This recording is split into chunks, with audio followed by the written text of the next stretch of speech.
Welcome the Pakistani family rack. कैसे आप सब, मेरा नाम मुजाद है मैं नाना यार। जी। आज का वीडियो बहुत ही बड़ा निकल कर आ रहा है भाई साहब। भारतीय 2 राफेल ने पूरे बांग्लादेश में अपना दिखाया ऐसा खौफ कि पूरा बांग्लादेश धुम दबाकर बिल में छूट गया। राफेल ने क्या बोल रहे हो अब यार? भाई साहब मैं खुद हिल गया हूँ। मतलब भारतीय राफेल का इतनी ज्यादा ताकत कि कि 2 राफेलों ने भाई पूरे बांग्लादेश में खौफ मचा डाला। हाँ नो वीडियो वॉच करते। ये तो भाई साहब 12 से बढ़ने चले थे, कड़ौन करते स्टार्ट। अधिकारी ने एक ऐसा बयान दिया जो सीधे सीधे बांग्लादेश को चेतावनी है। उन्होंने कहा कि भारत के पास पश्चिम बंगाल के हाशिमारा में 40 फाइटर जेट खड़े हैं और बांग्लादेश में सिर्फ 2 राफेल भेजना ही काफी है। मसला अब ये है कि बांग्लादेश उनको आगे दिखा रहा है कि जो उनके अब्बू हैं कि जो जिन्होंने बनाया है। एक तो बांग्लादेश के हालात डिटेरिएट कर रहे हैं, खाना जंगी जैसे हालात है वहां पर। तो एक एक को पकड़ के निकाला जाए। अब लोग कहते हैं साहब निकाल कैसे सकते हैं? क्या बांग्लादेश उनको एक्सेप्ट करेगा? ओ भाई हमने इनको एक्सेप्ट करा था कि आ गए अंदर, और जिस रास्ते आए उसी रास्ते जाएंगे। बीएसएफ को बोला जाए कि बॉर्डर में जो गेट्स होते हैं, फेंस के बीच में गेट्स होते हैं, आप गेट खोलिए और उनको बोलो जाओ वापस। तो ये वही बंगाली हैं जिनको हमने अपना पेट काट के खाना खिलाया, जिनके लिए हमने लड़ाई लड़ी, और आज ये हमें आंखें दिखा रहे हैं। तो ठीक है, बहुत जल्दी समय इसका हिसाब पूरा कर दे। भारत शुरू से शांति के प्रिंसिपल में विश्वास करता रहा है, but at the same time हमको ये भी पता है जब ताकत की बात आएगी तो हम ताकत से भी उसको डील करेंगे। तो मसला ये है कि जो बांग्लादेश की इकोनॉमी है वो सब की सब इंडिया पे डिपेंड करती है। बातें तो ये हो रही है कि बांग्लादेश दोबारा से मशरकी पाकिस्तान बन गया है, बनने जा रहा है, बन रहा है या बन गया है मशरकी पाकिस्तान। तो मसला फिर भी वही रहेगा। यहां पे हम बात कर रहे हैं बांग्लादेशियों की, एक एक को पकड़ के, और यहां पे मुहिम शुरू हो गई है दोस्तों। भारत में अब ये जागरूकता आ गई है, बहुत देर से आई है लेकिन आ गई है। अब पकड़ पकड़ के लोग बांग्लादेशियों को आइडेंटिफाई कर रहे हैं, और ये होना चाहिए था बहुत पहले। अब बांग्लादेश और इंडिया के रिलेशंस में आप क्या इसका फ्यूचर देख रहे हैं? बांग्लादेश के साथ फ्यूचर तो देखिए टेम्पररी होते हैं, कोई भी चीज परमानेंट नहीं होती। जब इनका होश ठंडा होगा तो उनको समझ में आ जाएगा कि वो क्या बोल रहे हैं। जय हिंद दोस्तों, ये खबर बड़ी चर्चे में आ गई कि भारत अगर 2 राफेल का भी प्रयोग कर ले बांग्लादेश के खिलाफ तो बांग्लादेश का क्या हाल होगा, वो शायद दुनिया बांग्लादेश के नक्शे को ही पहचान ना भूल जाए। सिर्फ 2 राफेल का प्रयोग भारत को करना है बस। आपको पता ही है कि भारत ने राफेल खरीदा फ्रांस से, लगभग 2 साल होने को है। ठीक है, 2 साल से ज्यादा होने को है कि भारत ने राफेल की डिलीवरी प्राप्त कर ली है। ठीक है, अभी भी राफेल का कोई व्यापक प्रयोग नहीं हुआ है। तो क्या भारत सरकार 2 राफेल बांग्लादेश में प्रयोग कर ले? ठीक है, ऐसी बातें निकल के सामने आ रही है। बांग्लादेश ने शुरुआत क्योंकि किया है, सबसे पहले ड्रोन डिप्लॉयमेंट बांग्लादेश ने किया है। अगर ऐसे में भारत राफेल का यूज कर ले तो कोई भारत की गलती नहीं देगा। ठीक है, और ये वही बांग्लादेशी है जो भारत एक तो इनको मदद कर रहा है, इतने पे भी भारत इनको खाने पीने की चीजें भेज रहा है, और ये बांग्लादेशी नमक हराम भारत के ही सामानों को आज स्टूडेंट जो इनके आतंकवादी स्टूडेंट्स हैं इन्होंने जलाया। यार भारत कब सबक लेगा?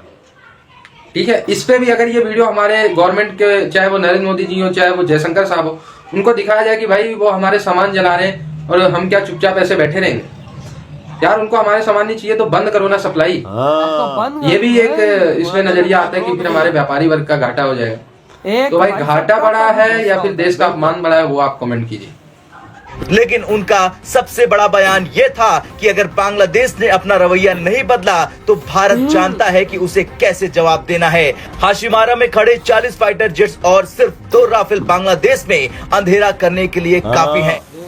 तो कोई कंपैरिजन नहीं है मोहम्मद यूनुस और नरेंद्र मोदी का। कंपैरिजन जो लोग करते हैं मुझे बड़ी हंसी आती है, मैं कभी क्या है वो तो, और फिर वो तो कुछ अरसे के लिए। तो ये है सिचुएशन।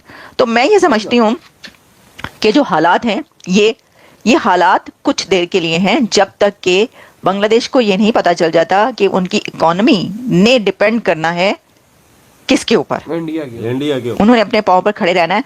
और दूसरा ये कि या तो फिर डिस्टेबलाइज एक बहुत ही बुरे तरीके से बांग्लादेश होगा, इतने ही बुरे तरीके से, या फिर देखिए फिर वो लोग कहेंगे कि देखो पाकिस्तान ने बदला ले लिया, इन्होंने ये अलग हुए थे ना तो कैसा डिस्टेबलाइज हुआ, देखो सत्यानाश हो गया इसका, और ना इधर का रहा ना उधर का रहा, ये तो बदला ले लिया उन्होंने। जो टूटा था ना ये अलग हुआ था, तो देखो कैसा बदला लिया है कि किसी तरफ कभी नहीं रहने दी।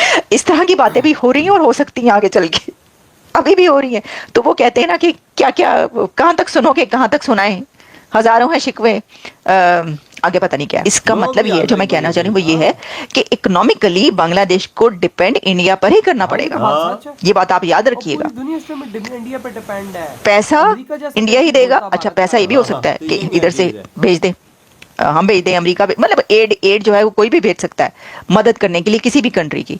जैसे कि दुनिया के बहुत सारे कंट्रीज को एड जाती थी, लेकिन प्रॉब्लम ये कि एड से मुल्क नहीं चलते, और एड से जो मुल्क चलते हैं ना वो ऐसे ही चलते हैं जैसे पाकिस्तान चल रहा है। वो ऐसे ही चलते हैं जैसे इस वक्त जितने एड पर चलने वाले कंट्रीज है दुनिया में, उनके हालात देख लें आप, क्या हालात हैं उनके। तो इस सिचुएशन में क्या बांग्लादेश चाहता है कि वो एड पर पड़े? अच्छा, एक और बात कि जो ये हालात हैं कोई कंपैरिजन नहीं है।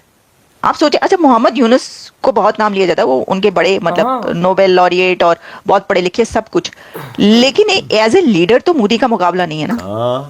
मोदी का स्टेटस तो है ही नहीं। तो क्या हुआ? मैं नहीं चाहता मेरे देश में कोई बाहर से लोग आए विदाउट परमिशन। मैं नहीं चाहता इलीगल इमिग्रेशन हो यहाँ पे। ये लोग वो हैं जो अपने घरों में जब बाजार के लिए निकलते हैं ना, या पिक्चर देखने के लिए, मॉल के लिए, अपने घर में 3-3 ताले लगाते हैं और नेबर को बोलते हैं ध्यान रखना हम 3 घंटे में वापस आ रहे हैं। बिल्कुल। खुद अपने घर में किसी को नहीं आने देंगे। खुद अपने घर में सीसीटीवी भी लगा रखा है, सब कुछ लगा रखा है, 3-3 ताले लगा रखे हैं, लेकिन देश भाड़ में जाए, देश के अंदर आ जाए करोड़ों के हिसाब से, कोई दिक्कत नहीं है। और फिर ये कहते हैं कि भाई आप इनके खिलाफ इसलिए हैं क्योंकि मुसलमान हैं। नहीं, हम इनके इसलिए खिलाफ हैं बिकॉज दे आर इलीगल। और वहां पे फारूक अब्दुल्ला कह रहा है इतनी सर्दी में हम कहां भेजेंगे? ओ भाई, आपने रजाई देनी है इनको। आपने रजाई देनी है इनको। सर्दी में किधर जाएंगे? ढाका में सर्दी नहीं है, डोंट वरी, ढाका में सर्दी नहीं है।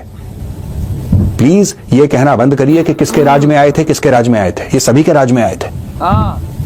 और यहां पे गवर्नमेंट के ऊपर इतना प्रेशर आ जाता है, इतना प्रेशर आ जाता है कि सब लोग फिर पार्लियामेंट में, अरे बेचारे कोई बेचारे नहीं है, चोर के बच्चे हैं बांग्लादेशी, कान से पकड़ कर निकालो इनको यहां से। भाई साहब एक नंबर के चोर के बच्चे हैं बंगाली भाई साहब। लेकिन भाई साहब देखो, भारत के 40 फाइटर जेट तैनात हुए हुए हैं इस टाइम बांग्लादेश में, और 2 फाइटर जेट जो कि राफेल, वो पूरे बांग्लादेश को अकेले ठोक के आ सकते हैं, मिटा सकते हैं। क्योंकि इस टाइम बांग्लादेश के पास ना कोई ऐसा डिफेंस सिस्टम है जो भाई राफेल जैसे खौफनाक फाइटर जेट को डिटेक्ट कर सके। राफेल कैसे रोकेंगे राफेल को? उस भाई हवा से तेज उड़ने वाले, आवाज से तेज उड़ने वाले फाइटर जेट को कैसे बांग्लादेश रोकेगा? तो बांग्लादेश नजर भी नहीं आएगा इनके सामने। वही ना, और 40 फाइटर जेट खड़े हुए। फिर आप अंदाजा लगा हमारे लिए तो 2 भी काफी है। बात तो भारत की एकदम करेक्ट है कि हमने 40 फाइटर जेट वहां पे लगा दिए और 2 करीब ही लगाए। हाँ, भाई 1 मिनट के अंदर बांग्लादेश के अंदर, और भाई साहब पूरा बांग्लादेश 2 राफेलों से खत्म। देख ले बांग्लादेश की औकात, ये तो जमीन पे लेट जाएंगे। वही, और ऊपर से भारत ने पानी बंद कर दिया, ऊपर से भारत ने इनमें सामान बेचना और लोग भारत के लोगों ने चुन के इनके ढूंढ रहे हैं कि किधर है बांग्लादेशी, इनको पकड़ो, इनको निकालो इधर से। भाई साहब जिस तरह वो कहते हैं ना, जो वो सुअर घुस जाता है हाँ, भाई खेतों में, बिल्कुल, उसको ढूंढते, शिकारी ढूंढता है उसको। भाई भारतीय अब इस तरह शिकारियों की तरह इन सुअरों को ढूंढो। हाँ। यार एक एक सुअर को ढूंढो, उनका गला दबोचो और फेंको सीधा भारतीय सेना के कदमों में, ताकि वो इनको ठोके और भाई इनको सीधा बहत्तर हुरो, बल्कि 72 ट्रांसपेरेंट हुरो के पास। नहीं यार, 72 हुरे खत्म हो गई, 100 हुरो के पास भेजो इनको। हाँ, वही ना, जिस तरह ये बढ़िया बातें कर रहे थे ना यार, वजह मुकाबला कर रहे यूनुस और मोदी जी का। मोदी जी का दुनिया में किसके मुकाबला है ना? मुझे बता यार। जिधर वर्ल्ड लीडर हो उधर दुनिया जाके झुकती है उनके सामने। बांग्लादेश की क्या औकात है कि इंडिया का मुकाबला कर सके? यूनुस के इधर जाता है तो कोई झुकता है? मोदी जहां जाते उधर झुकते हैं, लेकिन यूनुस बहुत जल्द यकीन मानो पिछवाड़े के बल चलता हुआ आएगा भाई साहब मोदी। तो मेरी बात याद रखना, ये जेल के अंदर ना हुआ तो जो दिल याद ये जिसका बहुत कम दिन है।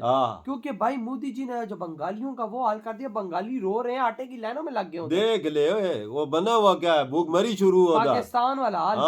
तो भाई आपकी क्या थॉट है? जो भारत ने इतने बड़े बड़े फाइटर जेट लगा दिए हैं, इधर वीडियो तुम करते हो तो भाई